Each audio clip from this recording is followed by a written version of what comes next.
Assalamualaikum warahmatullahi wabarakatuh. Balik lagi bersama saya Bagus Baraja dan dengan sahabat tercinta saya. Nggak ada tanding deh, cuma cinta saya untuk dia deh. Siapa bro? Bang Rudi. Oke Bang Rudi. Karena sesinya bergantian ya. Kalau biasanya itu sama Abah Zen, sehari setelahnya sama Master Rudi. Di channel Bagus Baraja, channel yang selalu memberikan informasi baik, edukasi, dan selalu berusaha memberikan solusi terhadap permasalahan teman-teman sekalian yang berkaitan dengan bawah sadar. Ya, kalau video sebelumnya kan kita membahas tentang cinta. Bukan kita. Saya dengan Abah Zen membahas tentang cinta. Pengaruhnya besar sekali ke law of attraction, sangat besar sekali. Karena kalau tidak tidak memunculkan rasa cinta, karena intisari dari law of attraction itu cinta, Master. Intisari. Cinta. Bicara syukur, bicara cinta. Pasti. Bicara memaafkan atau berdamai dengan diri sendiri atau dengan orang lain itu juga bicara cinta. Betul. Apa sih di dunia ini yang bukan tentang cinta? Semuanya it's all about love. Iya. Ya, semuanya tentang cinta.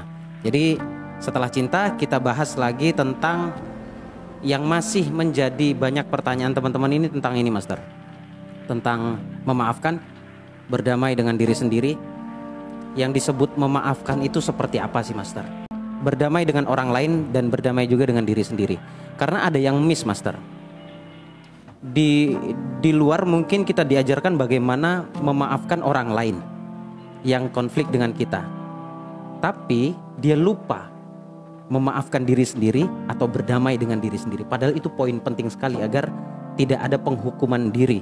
Bahwa diri ini adalah begini, pendosa. Ya pendosa memang iya, tapi kalau tidak dimaafkan diri sendiri kan bermasalah juga nanti law of attraction-nya atau hukum tarik menariknya. Silakan, Ya, Master. Penghukuman diri ya. Penghukuman diri ini masih banyak yang awam ya. Ya. Kenapa kita bilang ada penghukuman diri? Penghukum diri itu adalah di mana orang itu memiliki citra diri. Citra diri itu ini, Bro. Identitas diri. Ya. Oke. Nah, itu sebenarnya jatuhnya ke mental block juga kalau ngomong ke ini ya. Penghukuman diri itu mereka membatasi diri mereka, membatasi diri mereka dengan aku nggak bisa, contoh, aku nggak mampu, aku nggak pinter. Predikat negatif yang muncul dalam dirinya ya. Ya, betul. Self talk itu bahaya ya. Ya, kayak kemarin, bahkan bukan kemarin, semalam gue punya sesi tersendiri sama teman, dan itu lumayan lama ya, dari jam 9 sampai jam berapa. Lu tahu lah karakterku seperti itu. Iya, menjelaskan kan harus panjang kali lebar. Kalau tadi siang ada teman yang nanya gini, Bang, rezekiku hanya cukup makan. Hanya cukup makan. Dia meyakini seperti itu. Oke. Aku cari rezeki, cari duit, dapatnya cuman dapat makan. Oke. Hanya cukup makan doang lah. Ya. Nah, terus. Dan ini udah jalan berapa tahun? 9 tahun. Wow. Lama banget. Kalau saya bicara gini, Pak Master. Kita dulu sering bicara tentang tidak berdamai dengan diri sendiri itu labeling. Melabel diri sendiri. Ya. Sehingga begini, kalau misalkan sedang ada konflik ya, permasalahan dengan siapapun, selain kita harus memaafkan orang lain yang berkonflik dengan kita, tugas kita adalah berdamai dengan diri sendiri dengan cara tidak melabel, tidak menghukum diri. Ah, saya salah nih. Saya salah terus. Oh, kayaknya salahnya ada di saya. Iya, kalau ada salahnya ada di Anda. Setelah tugas Anda meminta maaf atau Anda memaafkan dengan orang lain, maka kita punya kewajiban untuk berdamai dengan diri sendiri. Dengan cara menyadari bahwa oh iya, ini hidup berproses. Kita pasti memiliki melewati sebuah fase di mana kita salah atau kita benar. Bukan berarti ketika Anda merasa salah ataupun iya sekali Anda salah, lalu Anda menghukum diri Anda selamanya akan salah. Sehingga nanti versi Master Rudi, saya juga meyakini itu, maka yang akan muncul ada rasa ketidakpercayadirian, kemudian muncul lagi mental block yang lain bahwa saya rendah, citra diri tadi seperti yang dikatakan oleh Master Rudi. Nah, itu berbahaya sekali. menghambat goal-goal yang sudah kita tulis, yang sudah kita ciptakan dalam batin kita. Bisa jadi dipegang seumur hidup, Iya. maka tidak akan terjadi perubahan dalam Benar, hidup. Benar. Ya gue cerita tadi, teman gue yang datang dan dia memegang ini 9 tahun. 9 tahun. Ya. Sebelum 9 tahun dia pasti meyakini bahwa dirinya adalah ketika mendapatkan rezeki ya paling juga cukup makan, dan ternyata tanpa dia sadari 9 tahun lamanya benar-benar cukup makan. Ana in the doni abdibi. Prinsipnya cuma itu doang. Yang kamu sangkakan itulah yang terjadi. Benar? Ya betul. Tapi alhamdulillah tadi gue closingin sih. Lu udah closing? Gue closingin tadi. Apa solusinya, Master? Bisa sharing ke teman-teman, Master. Ya jadi gini, banyak orang yang meyakini bahwasanya dia, teman yang tadi itu meyakini dia harus bekerja keras dapat uang. Satu. Untuk mendapatkan uang harus wajib ya, betul. Bekerja keras. Bukan bekerja pintar, tapi bekerja keras. Nah, bekerja keras tidak menggunakan bekerja pintar, khawatirnya bekerjanya cuma keras. Dan dia meyakini rezeki uang yang dia dapat cukup makan. Iya, itulah yang terjadi pada akhirnya. Asli, itu yang terjadi. Berarti nggak salah, dulu gue pernah bilang begini, bahwa peramal yang paling hebat untuk diri kita sendiri adalah kita sendiri. Betul. Benar ya? Jadi apapun yang lu katakan, lu asumsikan, lu pikirkan, itu akan membentuk pada pribadi lu, baik itu secara imajinasi maupun secara realita. Karena bawah sadar tidak bisa membedakan antara mana imajinasi dan mana realita. Betul. Bagi bawah sadar semuanya realita, Master ya? Gini, bawah sadar itu pertama dia nih tidak memiliki logika. Tanpa logika? Ya, jadi Oke. Keren ini, asik ini pembahasan. apapun yang disampaikan kepada pikiran bawah sadar, Ya. sehingga tercipta satu keyakinan. Ya, keyakinan ini yang menjadi citra diri, Oke. identitas diri. Nah, ketika ini tercipta, maka dia akan berjalan sesuai dengan keyakinan tersebut. Wow. Oke. Nah, hebatnya manusia begini. Allah menciptakan manusia dengan jasadnya, Ya, tubuhnya. Oke. Ah. Nah, di luar itu, tubuh manusia ini ada bagian-bagian yang dinamakan otomatis. Otomatis ya. Otomatik. Otomatik yang berjalan. Oke. Contoh detak jantung, darah segala itu otomatis, Bro. Iya. Itu tidak dikontrol ya. Pahamin dulu bahasa Tidak bisa kita. dikontrol, oke. Oke, itu satu poin. Terus bagaimana bekerjanya pikiran bawah sadar manusia atau alam batin? Iya. Ada istilah alam batin, pikiran mental. Oke, apalagi perasaan, ya istilah gitu ya. Iya. Apalagi yang diistilahkan seperti itu? Kalau Batin. batin, pikiran mental, Hati. apalagi jiwa, perasaan, Ya. About ketenangan. mindset lah. Oke. Nah, di situ ternyata ada tombol-tombol tools atau bagian yang tugasnya itu bekerja. Oke. Bekerja terkoneksi untuk mencapai, Iya. menggapai, mendapatkan apa yang menjadi programming keyakinan itu. Ya, gue tertarik saat lo mengatakan bahwa ketika berbicara tentang bawah sadar itu otomatis berarti tanpa logika, oke? Betul. Oke. Ketika mengatakan tanpa logika, gue sering mengatakan di video saya, teman-teman juga harus jeli atau cerna lagi omongan ini ya, bahwa ketika kalian berdoa meminta kepada Allah, itu yang connect kepada alam semesta itu adalah hati kita, jiwa kita. Ya. Jadi mulai dari sekarang berhenti berlogika, karena percuma ketika bicara bawah sadar logikamu berhenti. Ya. Nah, yang menjadi penghalang ketika mereka berdoa itu adalah logika. Maka tidak salah ketika Abah Zen, guru kita, Ustadz Zen, Kiai Zen, mengatakan bahwa ketika berbicara tentang doa, logikamu berhenti. Agar apa? Keajaiban mudah datang. Oke. Nah, ada kutipan lu dulu. Menuju ke Allah menggunakan pikiran. Iya, ketika sampai di sana, Injek.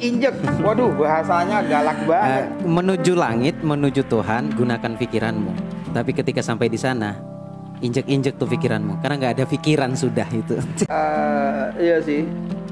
Logika kita nggak sampai ke situ, bro. Bener. Selama bisa dilogikakan, maka keajaiban tidak akan terjadi. Ya. Gitu. Ketika kita berdoa, maka logika kita pun berhenti di situ.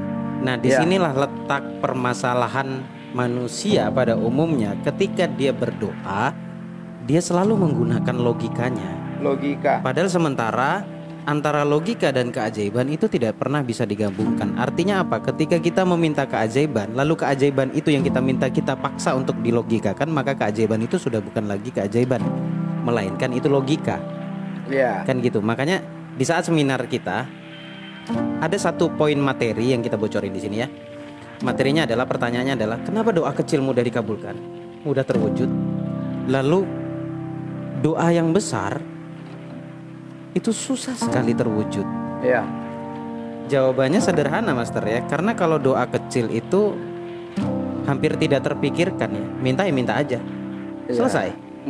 Let go. Nggak ada beban. Nggak ada beban. Nggak ada cemas, takut, khawatir apa, nggak ada. nggak ada.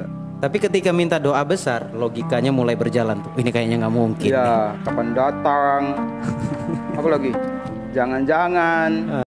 Pikiran manusia, pikiran kita itu adalah energi. Hati, pikiran itu Mengandung energi. mengandung energi yang menjadi satu kekuatan. Oke. 1,5 juta head watt magnet atau frekuensi yang luar biasa. Itu perlu dipahami dulu. Jadi ketika kita menginginkan sesuatu dan keinginan kita itu masuk ke dalam minda, keyakinan, mindset bawah sadar. Subconscious Nah, mind. sedangkan di dalam diri kita, di pikiran bawah sadar kita memang ada bagian tool, mekanisme server yang memang tugasnya itu memang mencari data, bro. Seperti server ya. Betul. Jadi Keren. seperti titik Google Map, GPS lu tekan, dia akan mengejar. Iya. Itu benar. Karena memang Allah menciptakan manusia itu begitu luar biasanya. Iya. Sayangnya oleh manusianya malah dianggap biasa saja. Ya. Gini, Master. Entah seperti apa kalimat yang pas atau istilah yang pas yang bisa dicerna oleh orang umum pada umumnya, maksudnya kebanyakan orang ya, untuk memahami pikiran bawah sadar. Oke, mungkin teman-teman yang belum mengerti atau apa sih sebenarnya yang dibahas sama Bagus Baraja, yang bilangnya mental block lah, luka batin lah. Gini, mental block, mental itu adalah sebuah kemauan, keberanian, keinginan yang ada dalam jiwa kita. Kemudian block itu terkunci. Jadi yang tidak semestinya ada dalam diri kita, atau yang semestinya kita bisa, kita membatasi diri, mengunci diri seakan-akan diri kita tidak bisa. Itu yang dimaksud dengan mental block. Jadi sebenarnya pelajaran ini sangat umum. Ini sangat umum ya, sekali lagi sangat umum. Kemudian yang dibilang luka batin, kalau versi Muslim itu penyakit real. Ada, Master. Penyakit batin, penyakit hati. Mbak Eni, perlu disadari, alam semesta yang begitu teratur, pasti ada yang nyiptain dong. Iya, dan ini Master, ini saya baru baca, Master. Baru baca, dan sebenarnya ya memang saya angkat ini versi Quran dulu ya. Ya. Kalau ada beberapa teman-teman yang mengatakan kita tunduk pada alam semesta, Anda salah. Ya, kebalik. Yang tunduk sebenarnya itu adalah alam semesta kepada kita. Betul. Karena apa? Manusia itu diciptakan dengan segala kesempurnaannya dibandingkan dengan ciptaan Tuhan yang lainnya. Ya. Jadi sebenarnya ketika mampu menyamakan frekuensi atau vibrasi dengan alam semesta, maka alam semesta akan tunduk apapun yang kamu minta, dihidangkan oleh Allah. Dan kalau misalkan hukum tarik menarik atau law of attraction dengan istilah baratnya lah, teman-teman bilang nggak ada hubungannya sama agama. Loh, justru ini kuat banget hubungannya sama agama. Semua agama loh ya, karena ini bicara kebaikan. Bicara kebaikan. Mungkin karena kebetulan saya Muslim, saya mengambil banyak referensi dari apa yang saya yakini. Ya. Ini tidak perlu kalian harus percaya, enggak. Kalau misalkan tertolak dengan kalian, it's okay, nggak masalah. Tapi saya punya satu peserta, dia agamanya Protestan. Namanya Mbak Bebi, lu kenal lah, dari Bali. Aslinya sebenarnya Jakarta, tapi dia dapat tugas di Bali. Oke. karena adanya corona, dengan segala kebijaksanaannya, walaupun hatinya berat, dia terpanggil untuk membantu banyak orang. Semua duitnya dihabisin di situ. Ternyata dia belajar banyak, dia temuin beberapa pendeta. Karena keyakinannya, gue nggak boleh nahan dong. Oke? Apa yang dia tangkap? Ini semua apa yang dikatakan Mas Bagus ternyata ada dalam kitabnya. Saya tidak bicara tentang agama, tapi pada akhirnya kalian akan digiring pada pemikiran agama ketika kalian mau belajar tentang law of attraction atau hukum tarik menarik. Ya semuanya realistis sebenarnya, brother, sister, semuanya realistis. Hanya kemungkinan mungkin orang semuda saya yang tidak punya nama tinggi seperti para motivator yang hebat, mungkin kata-kata saya akan tidak berharga bagi kalian. Tapi suatu saat kalian akan mengingat ini pernah dikatakan oleh Bagus Baraja dan Rudi. Itu. Ini poin penting loh Mas. Makanya dipikir jangan dikerasin dulu nih pikiran. Lenturin dulu, biarin masuk dulu informasi. Ya, bener gak? Iya, ibarat kata gini, cara pandang kita atau peta yang kita miliki belum tentu peta itu update, sehingga kita memegang peta yang masih lahan kosong. Ternyata di fisik sana, di lapangan sana, jadi ternyata di lapangan tersebut sudah ada bangunannya. Iya. Berarti sedangkan kita meyakini bener kok peta gue, bener kok apa yang gue pegang, ilmu gue bener kok. Nah, khawatirnya belum update. Iya. Belum update, belum dipahami sehingga mereka melekat dengan keyakinan dia. Jadi apa yang kita pandang itu belum tentu 100% benar loh. Iya. Iya, belum tentu orang-orang yang suaranya nyaring itu adalah orang-orang yang egois dan keras hati. Belum tentu toh. Kan gitu. Keren. Gue pancing dikit, lu makin lama makin nekat. Seneng gue dengernya. Jadi bukan berarti mereka yang punya panggung besar lalu kalian memastikan apa yang mereka sampaikan itu benar. Ya. Gitu kan maksud lu kan? Ya, mereka harus punya kebijaksanaan. Iya, cara berpikir yang sedikit lentur, memilah, memahami lebih dalam. Betul. Nah, gitu loh. Karena gini loh, Master. Jujur ya, ini kita bahas di sini ya. Whatever, saya tidak akan menyebutkan nama siapapun motivatornya di pembahasan saya ini sekarang ini. Saya pernah ditegur oleh seseorang karena di thumbnail YouTube saya menulis magnet rezeki. Saya pernah dikomen oleh mereka bahwa itu sudah berlabel. Oke, gue jelasin di sini ya. Gue jawab sederhana, Master. Sederhana. Apakah ketika saya membahas tentang isi Quran saya harus mendapatkan legalitas? Apakah ketika lu membahas apa yang ada di Injil lalu lu harus mendapatkan legalitas, lu harus menjadi seorang pendeta? Apakah kebaikan itu hanya boleh disampaikan oleh mereka yang punya titel? Kalau menunggu mereka yang sempurna mah repot ini. Gitu. Kalau dulu kita sering mengatakan bahwa apa yang terjadi pada dirimu hari ini adalah hasil permintaanmu di masa lalu. Saya baru menemukan kalimat yang pas nih. Bahwa apa yang terjadi hari ini adalah hasil dari tumpukan frekuensi dan vibrasi lu di masa lalu. Iya. Jadi ditumpuk dulu, sekarang panennya gitu. Kalau yang terjadi adalah kebaikan versi diri mereka tidak akan protes. Tapi ketika kehidupan itu sulit, buruk dan lain-lain, ketika kita menyampaikan bahwa ini adalah hasil permintaan lu di masa lalu, maka dia akan protes.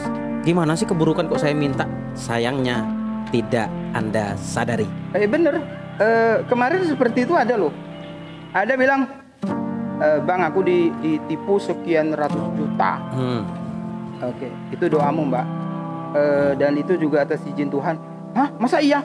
Gue tahu orangnya. Masa iya katanya? Dia telepon gue soalnya. Masa iya katanya? Sesuatu yang itu izin Tuhan juga. Nah, iya gue bilang. Iya. Ya memang nggak ada yang bergerak atau terjadi di dunia ini. Dunia loh ya. Ya. Itu tanpa seizin Allah. Jadi ya betul. Segala kejadian dalam hidup kita atas izin Allah. Iya. Nah, pertanyaannya, kok Allah ngizinin ya? Nah itu kan. Pertanyaannya kan gitu. Karena lu believe, selesai. Saya bicara realistis saja, sesuai dengan apa yang dirasakan oleh peserta saya. Karena saya tahu dan mereka juga tahu. Mereka ketika memutuskan untuk datang dalam seminar kita, itu mereka punya masalah. Masing-masing pasti punya trouble sendiri. Oke? Dan yang gede-gede banyak deh, angkanya udah hampir 2 miliar dan lain-lainnya.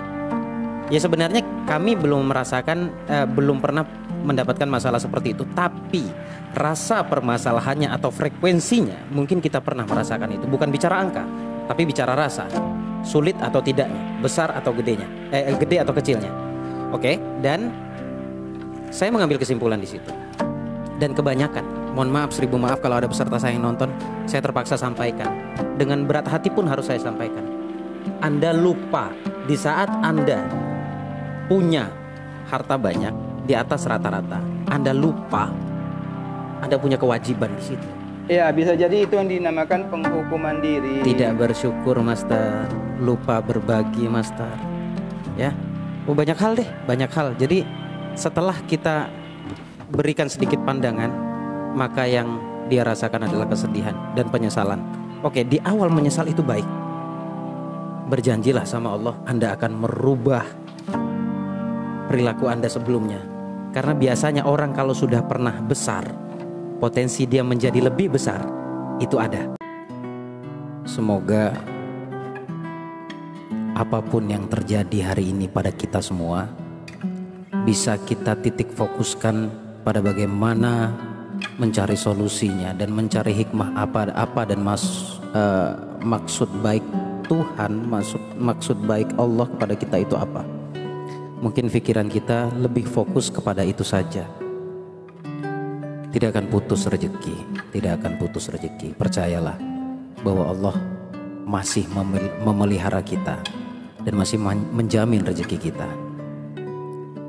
Kembalilah pada pemikiran semula di saat dulu mungkin dengan tidak adanya bencana ini, dengan berpikir bahwa rezeki itu selalu ada. Dulu kita berpikir seperti itu, Master, ya.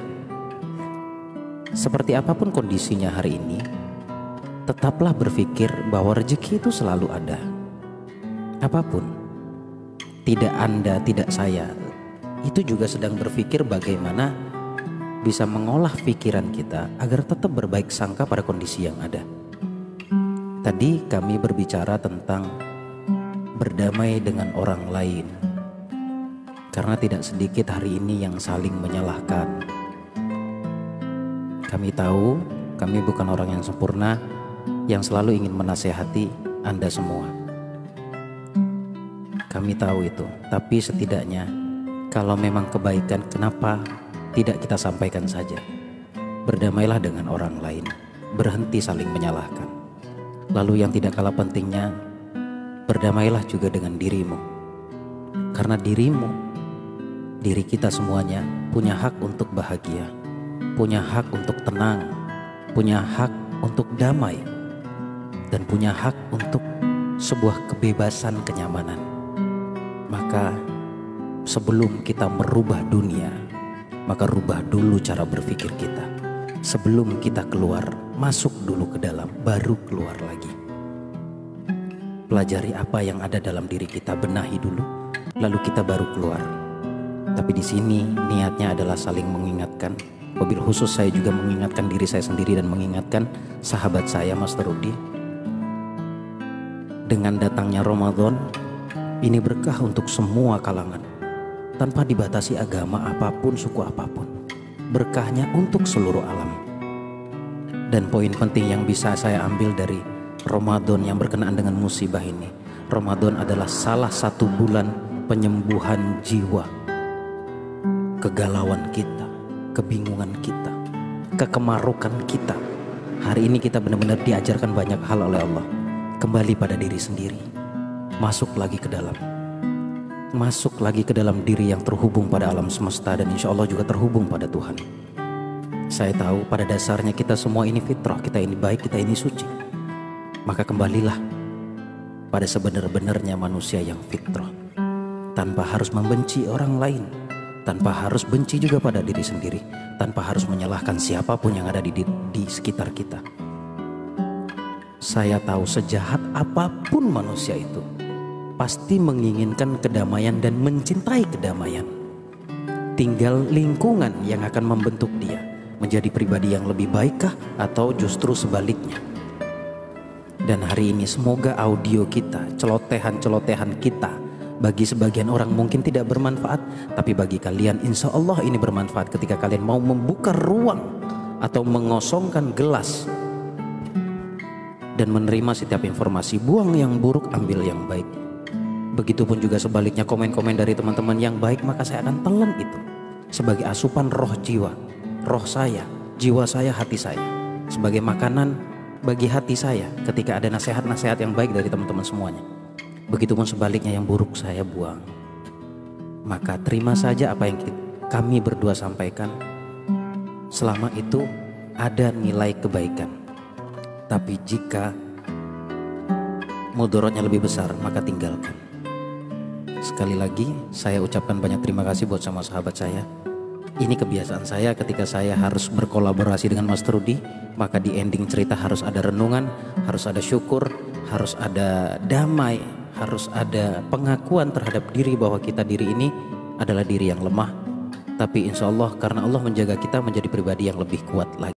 Sekali lagi kami berdua ucapkan terima kasih atas segala perhatiannya, dan mudah-mudahan kita diberikan kebahagiaan, kenyamanan, dan kelancaran atas apapun yang kita harapkan.